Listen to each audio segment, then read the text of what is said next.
I'll have a cone, please, and if I can have a strawberry, that'd be great. For Mekeyas Newaye, the cost of buying a first home always seemed a little too far out of reach. Baby in the bathtub. When you're in ministry and your wife's a teacher and you have kids, you're like, how am I going to be able to afford this? But then they found a place called The Bottom, less than 10 minutes from downtown.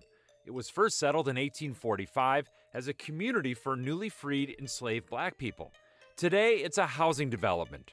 About 100 new homes will rise from these empty lots. 51 of them are set aside as affordable housing for families with a maximum income of $71,200. To be a part of something where every month you're witnessing growth and you're almost drawn to saying, oh, wow, I'm a part of something.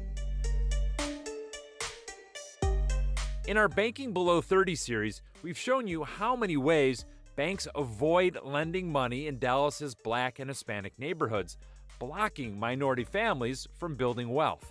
And then we heard about banks lending money here in the Bottom.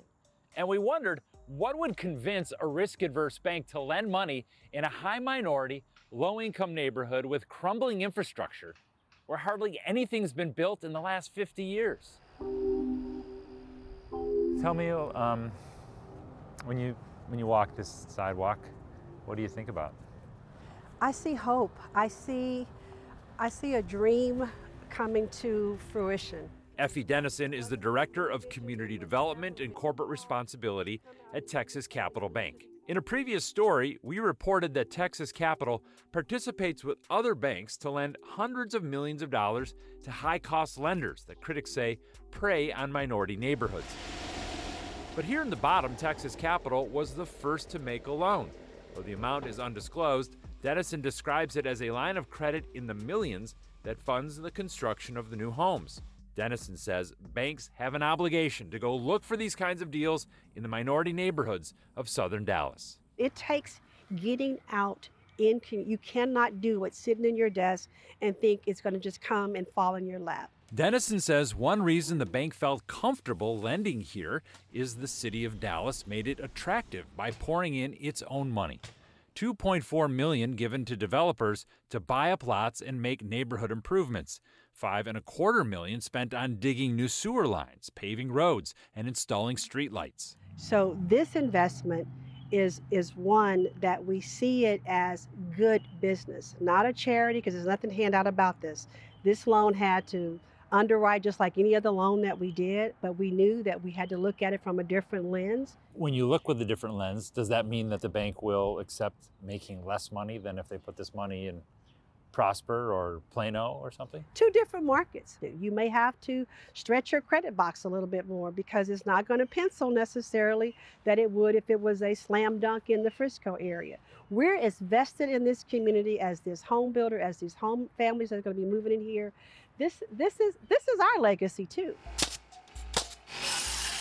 How many homes like this do you think you've built in your life? Probably 300. You got a lot of experience. Yeah, a lot of experience. In the Bottom, they're building about 10 houses a year.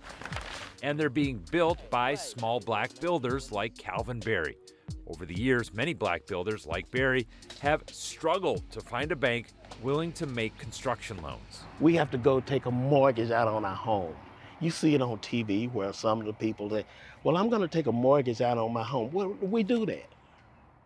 You mortgage your own home to go build a home. Right. Right. Because the bank isn't going to give you the money. Because the bank is not going to give you the money. On this job, Barry doesn't need a loan because he's been hired as a contractor. But collecting a paycheck is a lot less profitable for him. He's here because he hopes his work will lead to better banking relationships so he can get his own loans to build his own houses in other parts of town. How would you describe the opportunity? The opportunity, you can't get anywhere without the opportunity. So even if I've got to work a little harder, then it affords me some connections that I might not have had. If you're happy and you know it, clap your hands. Clap, clap. Mwah. Now let's get back to Mekeyas. Remember how he didn't have quite enough money to buy his house? Well, it wasn't just the affordable selling price that got him over the hump. It was also Bank of America. One more time. Previously, we reported about how few loans some banks make in the neighborhoods surrounding their southern Dallas branches. That includes Bank of America. Near Fair Park, it made 19 home loans over the course of 2 years. However, in a similarly sized area to the north in Lakewood, it made 143 loans during the same time. But Mekeyas had a different experience. For his loan, Bank of America gave him cash toward his down payment and a discount on his closing fees. Bank of America says this is part of an initiative to help 60,000 low to moderate income families buy homes by 2025 and strengthen neighborhoods. What's the difference between renting an apartment and owning a home? I think homeowners, especially for a family, it's something deeper, and you get to say every little bit of this home is mine. And I don't have to worry about, are we going to re-sign next year or move to another apartment? Dallas says there is an urgent need for 20,000 units of affordable housing in the city. Mostly when something's built, it's apartments. But it's home ownership that truly impacts lives, sending ripples of confidence out into the community. And that kind of change just doesn't happen without a bank that's willing to lend. I'm David Schechter reporting.